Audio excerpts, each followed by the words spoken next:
میں اس کی شکل بھی دیکھنا نہیں چاہتی تھی۔ اس نے جو کچھ میرے ساتھ کیا تھا میں وہ معاف کر نہیں سکتی تھی۔ میں جانتی تھی کہ اس میں ساری غلطی ندیم کی ہے۔ وہ واقعی یہی رشتوں کا ترسا ہوا تھا اور مجھے پا کر وہ اپنی حد بھول بیٹھا تھا۔ اس میں غلطی میری بھی برابر کی تھی۔ میں نے کبھی بھی اسے صحیح اور غلط نہیں بتایا اور اس نے اب میرے لیے بیہودہ لباس سلوائے تو میں اس کی پسند سمجھ کر قبول کرتی گئی۔ میں بغیر دوپٹے کے ہی اس کے سامنے سارے گھر میں گھومتی رہی۔ میں اسے اپنا چھوٹا بھائی ضرور سمجھتی تھی لیکن وہ میرا چھوٹا بھائی نہیں تھا۔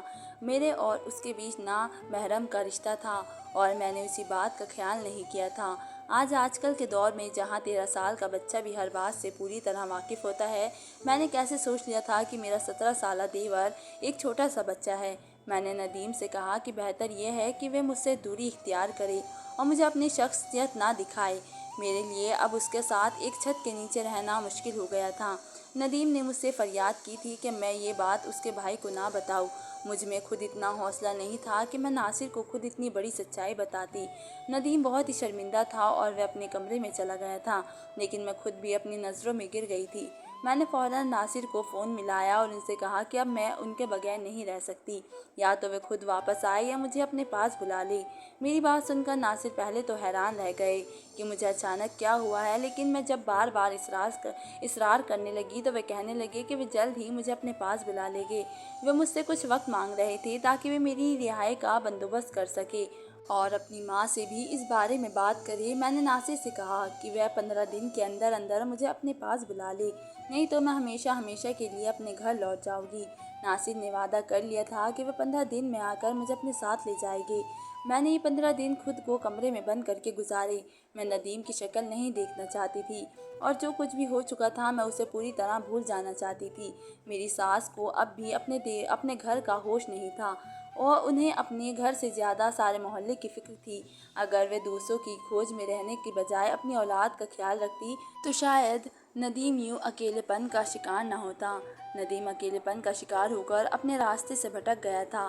ہر رشتے کی ایک حد ہوتی ہے اور میں نے اپنے اور ندیم کے رشتے کی حد کو بھلا دیا تھا اور اسی کا خمیازہ مجھے بھگتنا پڑا تھا۔ میں نے اپنے سارے پرانے لباس جلا دیے تھے۔ اب مجھے احساس تھا کہ میں اس گھر میں ایک نامحرم کے ساتھ موجود ہوں اور مجھے اپنے آپ کو اس سے ڈھانپ کر رکھنا ہے۔ کبھی کبھی ہم بہت ہی چیزوں کو بہت ہی چھوٹا سمجھ لیتے ہیں، لیکن وہ اتنی چھوٹی نہیں ہوتی جتنی کہ ہم میں نظر آتی ہے۔ مجھے اپنے دوپٹے کے قیمتی ہونے کا احساس آج ہوا تھا جب میں لوٹ چکی تھی۔ دوستو، آپ کو میری کہانی کیسی لگی مجھے کمنٹ باکس میں ضرور بتائیں۔ ملتے ہیں ایک نئی اسٹوری کے ساتھ، تب تک کے لیے دھنیہ واد۔